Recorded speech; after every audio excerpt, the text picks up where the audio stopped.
Halo Sobat Rumpis, masih barengan sama Dika Syahputra dan juga Abrian di sini masih Betul nemenin kita. banget. Kita akan membahas tentang masalah yang sering banget dialamin sama Gen Z. Nah, kita akan membahas tentang toxic friendship dan juga toxic percintaan di usia under 25. Karena katanya dua hal ini yang paling bikin anak muda itu overthinking tiap malam. Sering banget ngerasa gak bisa tidur, overthinking gara-gara berantem sama doinya Waduh, bener banget mungkin, lagi. atau ditinggal Aduh. tidur sama doinya, terus yang cewek pagi-pagi marah-marah gitu ya Bener biasanya kan paling sering kayak gitu ya ngurusin percintaan. Kalau dari Abrian sih, red flag apa yang paling paling red flag menurut tuh, red flag yang paling red flag dan bisa bikin kamu kabur dalam hubungan pertemanan dulu deh. Oh, dalam hubungan pertemanan itu red flag yang paling red flag itu ketika di depan aku dia sangat menyambut baik, menerima apapun yang aku cerita, tapi di belakangnya menjelek-jelekan. Itu paling buat aku paling Oh, red flag. palsu ya berarti Palsu. ya. Mukanya dua. Mukanya dua. Bener banget gitu. Kalau dari hubungan percintaan, apa yang menurutmu paling red flag di situ? Kalau hubungan percintaan itu red flagnya itu lebih ke kalau nggak bisa support sih. Itu sih buat aku. Karena kenapa? Contohnya nih, dulu waktu awal-awal ketika nyalon sebagai duta kampus, itu tuh jadi satu hal yang sangat disebali lah, disebelin sama pacarku waktu itu. Karena beda mas sebenarnya. Waduh, beda. Karena waktu itu sebenarnya putus pun juga salah satunya penyebabnya itu. Oke. Karena aku ikut duta kampus, karena dia nggak bisa support, karena kan aku juga ada pasangan duta juga. Yang dimana sebenarnya di backgroundnya itu juga pasangan dutaku ini tuh ada cerita juga sama aku. Dari situ dia tahu ngebikin kayak udahlah, mending kita nggak usah bareng aja. Daripada kita sering ribut, kamunya tugas, akunya ribut.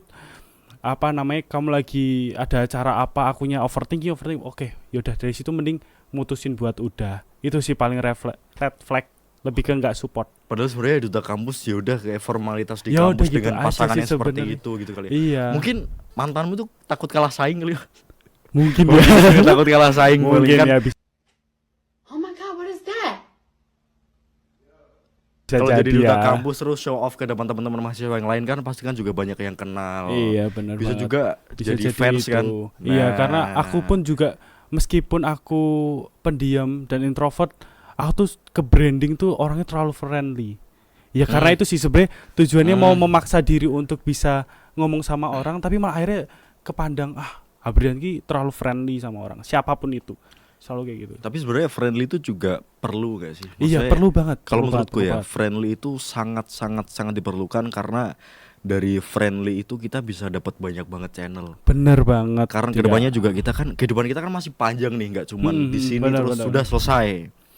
Kan kita juga harus friendly, harus gampang buat bergaul sama orang lain. Tapi Iya. harus tetap dalam batasan sih. Tetap harus tahu batasan. Padahal sebenarnya aku tuh ketika friendly sama orang tuh tetap tahu batasan kok. Kayak oke, cukup sampai ini aja, nggak usah dilanjut. Istilahnya gitu.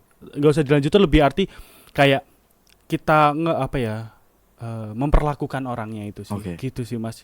Itu yang ngebikin waktu itu tuh tidak bisa diterima. Yang ngebuat ini sepertinya percintaan yang sangat red flag. Oke, Gitu. karena tidak bisa support Tidak bisa hal support. yang Betul. kemungkinan besar akan membuat kamu berkembang ke depannya Iya, gitu ya. benar banget. Oke, kita balik lagi ke tadi toxic di pertemanan Pertemanan, ya, tadi yang benar. palsu. Pernah nggak sih punya pengalaman yang kayak gitu? Punya. Jadi aku dulu ada punya teman itu di satu forum lah istilahnya. Kita lumayan deket, tapi ternyata di akhir-akhir ini istilahnya sudah mulai renggang karena ada sebuah permasalahan yang dimana permasalahannya itu kayak istilahnya aku yang salah, sedangkan aku ngerasa aku nggak pernah salah gitu. Oke. Jadi dari situ pun juga ngebuat overthinking juga, kayak emang aku salah apa sih sama dia, kok sampai sekarang istilahnya dihubungi itu sulit, diajak ketemu sulit, diajak ngobrol pun istilahnya malah jadinya canggung, padahal ngerasa kayak nggak pernah ada salah, nggak pernah ada apa, kok jadinya kayak gini. Itu salah satu toxic friendship. Terus yang kedua buat aku toxic pertemanan itu atau friendship itu kayak itu tadi saling ngomongin di belakang. Itu sih.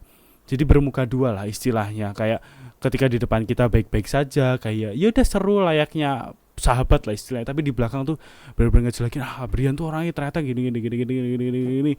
Padahal buat aku sebuah hubungan baik pertemanan itu bisa menjadi ideal ketika kamu bisa menerima satu sama lain. Tapi ternyata di situ dia tidak bisa menerima dengan baik, tidak bisa menerima, oh ternyata Abrian orang seperti ini, tidak bisa menerima, ya udah. Itu jadi salah satu unsur dari toxic friendship. Tapi kira-kira ya, menurutmu hal apa yang membuat orang itu jadi bermuka dua, membuat orang itu mengubah manusia menjadi bunglon yang beda tempat, beda sifat gitu ya? Kira-kira apa sih yang bikin orang begitu? Mungkin kalau aku tuh menurut aku ya lebih ke kayak nggak pengen kelihatan kalau nggak suka sih. Karena sebenarnya buat aku kita bermuka dua itu harus. Kenapa harus? Karena ketika kita di satu circle dengan circle yang lainnya pasti kan berbeda. Kita harus bisa menyesuaikan. Tapi itu bisa jadi senjata makan tuan lah istilahnya. Ketika kita tidak bisa menggunakannya dengan baik. Itu sih.